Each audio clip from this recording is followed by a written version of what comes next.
We're going to begin this morning in Washington, where President Trump is back at the White House after taking a victory lap with a rally in Michigan last night to celebrate his first 100 days in office. At the event, he touted his accomplishments. He included tariffs on China, progress on immigration, and his promises to lower prices in the U.S. In a new interview with ABC News, he also defended his trade war. The president insisted that, quote, great times are ahead. That's despite growing uncertainty around the impact of his tariffs on some American businesses. Investopedia editor-in-chief Caleb Silver is standing by with more on the latest economic impacts of President Trump's tariffs. But let's start with NBC News correspondent Alice Barr, who has the latest from Washington. Alice, good morning. Good morning, Joe and Savannah. In the first rally of his second term, President Trump pointed to the rapid pace of change in his first 100 days, saying he's delivering on campaign promises while brushing off recent polling showing disapproval of several policy moves, especially on trade and tariffs.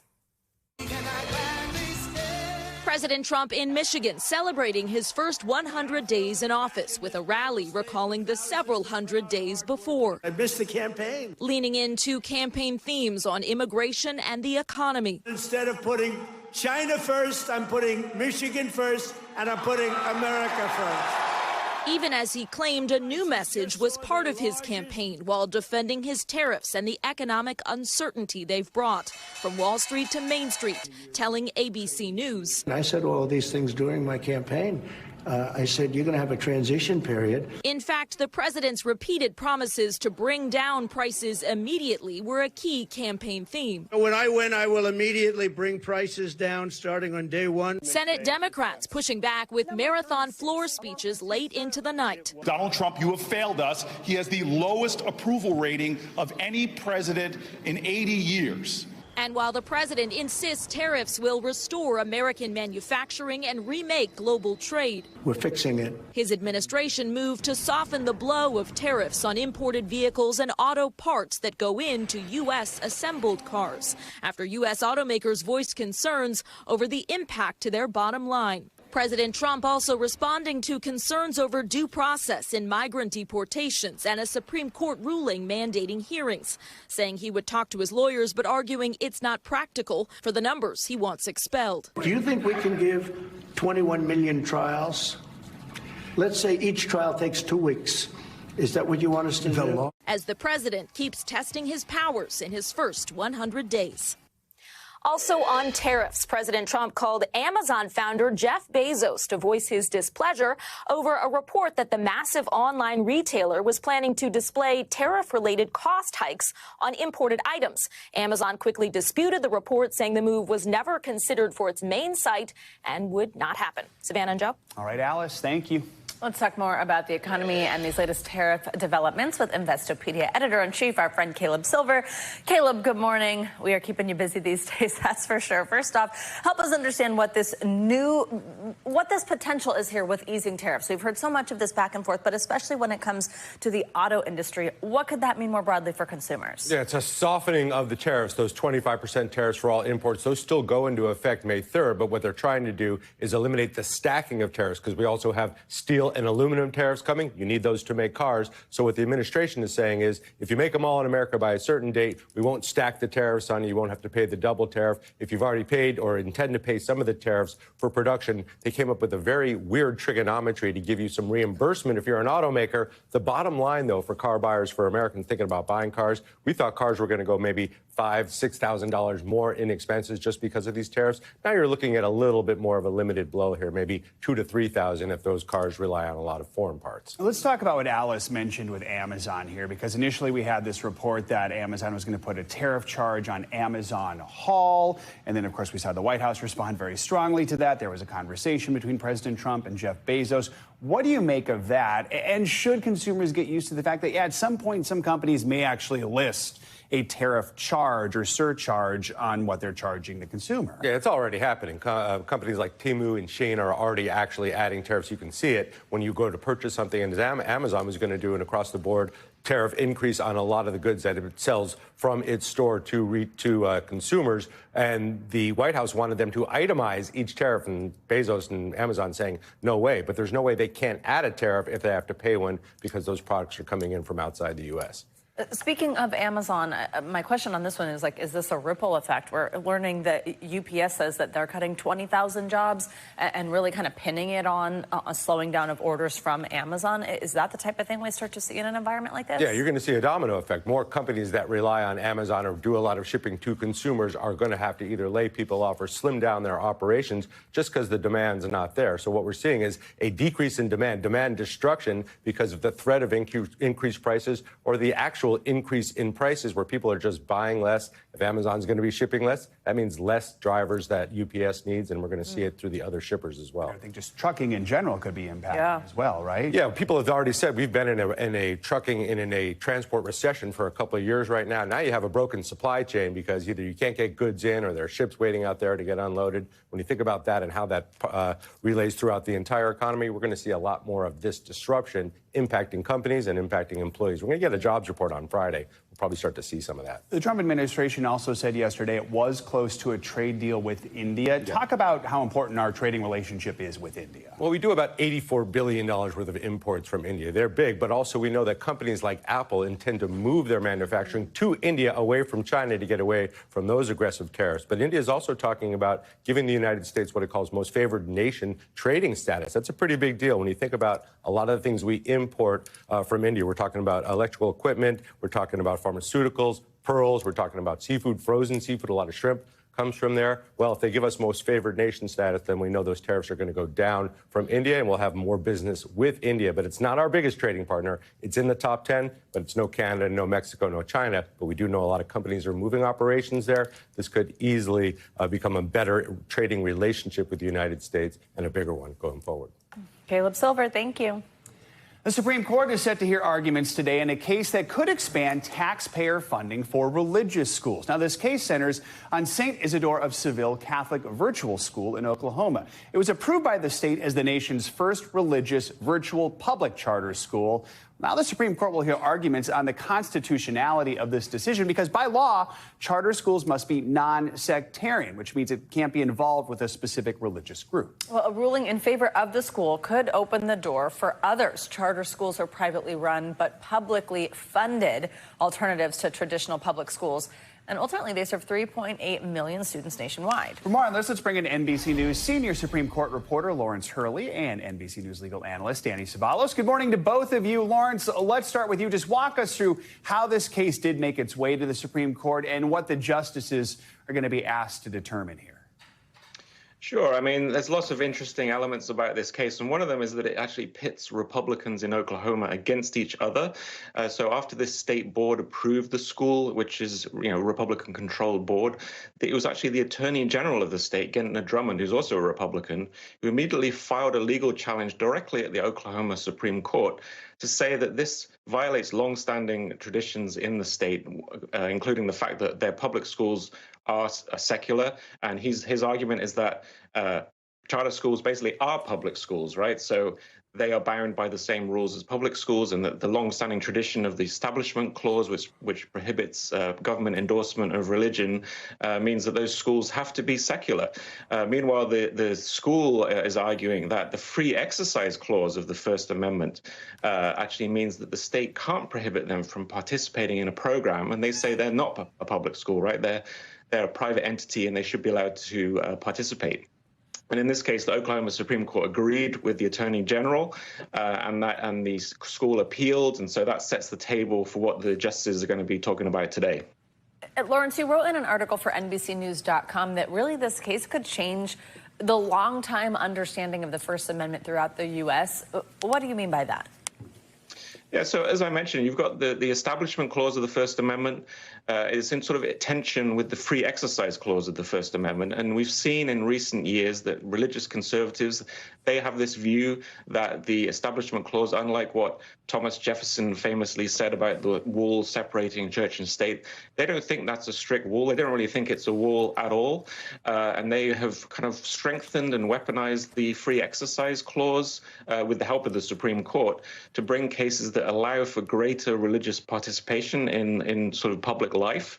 And this case is the latest example of that. And if the court continues to go down this path, we're going to see more cases like this, including potentially challenges to the long-standing precedent that prohibited prayer in public schools. So these are all issues to keep an eye on as this case gets decided in the next few months. Danny, let's bring you in here and talk more about that. I mean, the current court currently has this 6-3 conservative majority that, as Lawrence mentioned, does tend to favor religious rights. Any recent decisions that help us read the tea leaves here? Yes, and the court actually doesn't have a 6-3 majority for this case. They have a 5-3 majority, and the reason for that is that Justice Amy Coney Barrett is essentially bowing out or recusing herself from the case because she's a longtime professor at Notre Dame Law School, my alma mater, and she that school, Notre Dame, has been involved in some of this litigation. So she's out, but what that means is it sets up the possibility of a 4-4 split. And when that happens, the lower court's decision becomes the law of the land, and often that's a circuit court. But that is very critical in this case because you might have a swing vote in Justice Roberts. So that is something to keep an eye on. Now, you might think that this case is a layup because the Oklahoma Supreme Court determined that this the funding for this charter school would violate the federal Constitution, the Oklahoma Constitution, and Oklahoma state law. But it may not be as easy a case as it seems because the argument here on the other side is that when a private actor chooses to contract or contracts with the state, if, this is their argument, if the state is saying, hey, we can't give you money because of your religion, that itself is a kind of discrimination. And recent cases before the Supreme Court haven't held squarely in this direction, but have suggested that when the state discriminates against a private actor based on religion, that is religious discrimination. In a sense, and Lawrence could probably speak to this too, in a sense, this case is arguing that one provision of the Constitution kind of violates another provision of the Constitution, free exercise and the separation of church and state. So, Danny, ultimately, how could the outcome of this case alter the landscape of public education? Oh, this could be huge because if charter schools are not really considered public actors, but instead these just private entities that are contracting with the state and they're entitled to the same money, that means it opens up the door to virtually every kind of religious school that might seek these public funds. And it might result in an indirect funding by the federal government or by governments, by state governments, of religious schools. And then from there, religious schools could expand to other private actors who contract with the state. So this is a huge decision for not only the Establishment Clause, but the Free Exercise Clause and the separation of church and state, a big part of the First Amendment. All right, we'll be watching today. Danny and Lawrence, thank you both. Appreciate it. Thank you.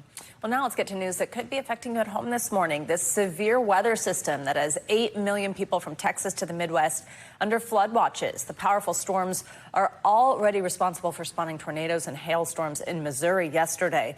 NBC News correspondent George Solis has the latest. In Missouri, extreme winds leaving behind a trail of destruction.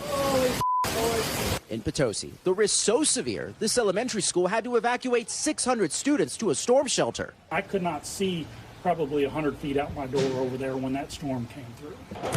Outside Springfield, this video showing part of a roof that was torn to pieces, debris and trees snapped in two in the thick of heavy rainfall. Time-lapse video showing how quickly the storm moved in. The power line here snapped in half and it's just hanging across the sidewalk. The powerful winds uprooting trees in several neighborhoods, many falling on homes and roads. Nearly 50,000 reported without power. I just kept praying that it wouldn't get as bad as it finally got. Our neighbors have a lot of damage, but they're all alive. The rash of extreme weather also producing hail the size of tennis balls in Oklahoma. 48 million under the threat of more severe weather. All right, George Solis, thank you so much. Let's bring in NBC meteorologist Angie Lassman now. Yes, keeping a close eye on the severe weather. Hey, Angie. Hi, guys. Rinse and repeat. We've got more storms in the forecast today, of course, across the middle of the country, specifically the southern plains.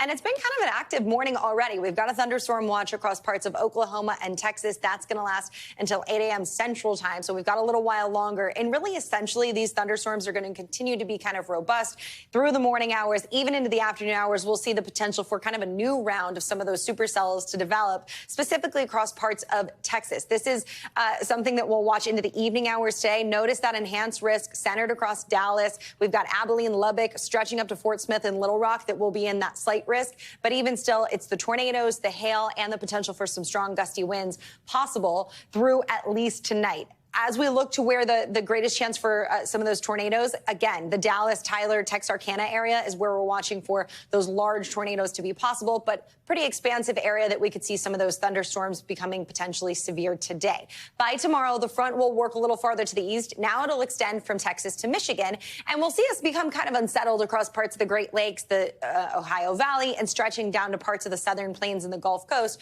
We could see some of those, once again, strong thunderstorms into the afternoon hours. And you can see essentially from New York down to Texas, we'll have the chance to see hail, winds, and maybe a couple of tornadoes. Tornado risk is going to be much lower for tomorrow. By Friday, wrapping up the work week, some of these showers and thunderstorms make their way into parts of the Northeast. And then we've got another severe risk across parts of the South, but not quite as intense as what we were expecting today or tomorrow.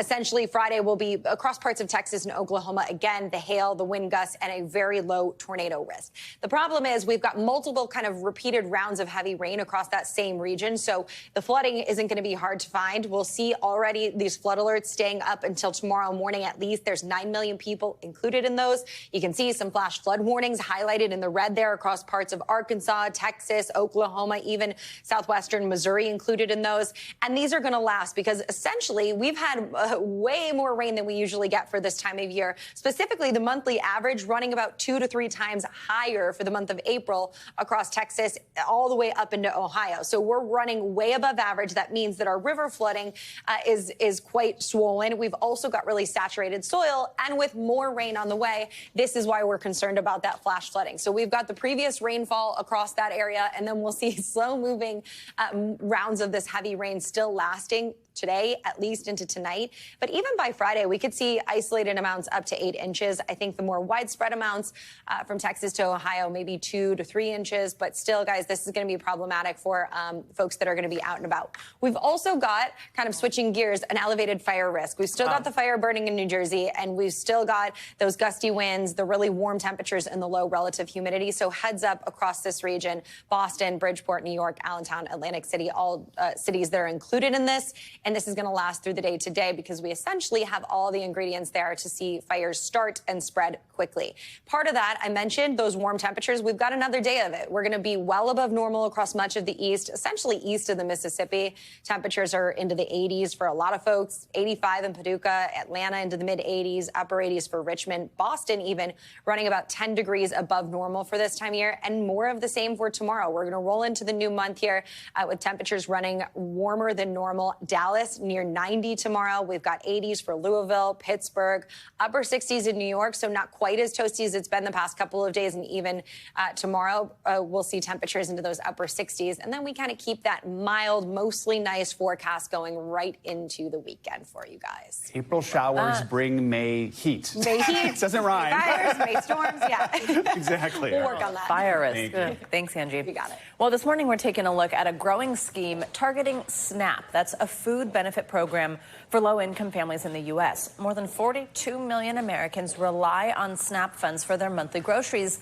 But get this, multiple NBC stations have recently discovered that people in almost every state have had hundreds of dollars stolen from their accounts. NBC News Daily anchor Vicki Nguyen has the details. Nationwide, people trying to buy food with their SNAP benefits and learning there's no money left on their cards. In Pennsylvania, Joe Karp learned he had just 11 cents in his account. As a senior citizen on a fixed income, that's my lifeline. That's my food for the month. Our stations from coast to coast tracking down victims whose accounts have been drained, leaving them with no way to pay for groceries, a scheme known as SNAP skimming. Thieves often do this by placing a device on machines where cards are swiped and using the information to make duplicates. Grace Perry telling NBC Connecticut $500 in benefits were stolen from her account and used in another state. This card has been in my wallet the entire time. I've never let another soul use it, ever. The USDA says it replaced $220 million in stolen SNAP benefits over the past 2 years, but that program ended in December. Reporting from our Houston affiliate KPRC helped convince a Texas congressman to push for legislation to restore that program. But experts say the system needs a security overhaul to modernize SNAP cards. Do you think chip-enabled cards would drastically reduce the amount of fraud we're seeing? Yes. SNAP participants deserve the same protections that debit card and credit card holders have. For now, SNAP users should change their PINs frequently, check their accounts often, and report fraud right away. Vicki Nguyen, NBC News. Thanks for watching. Stay updated about breaking news and top stories on the NBC News app or follow us on social media.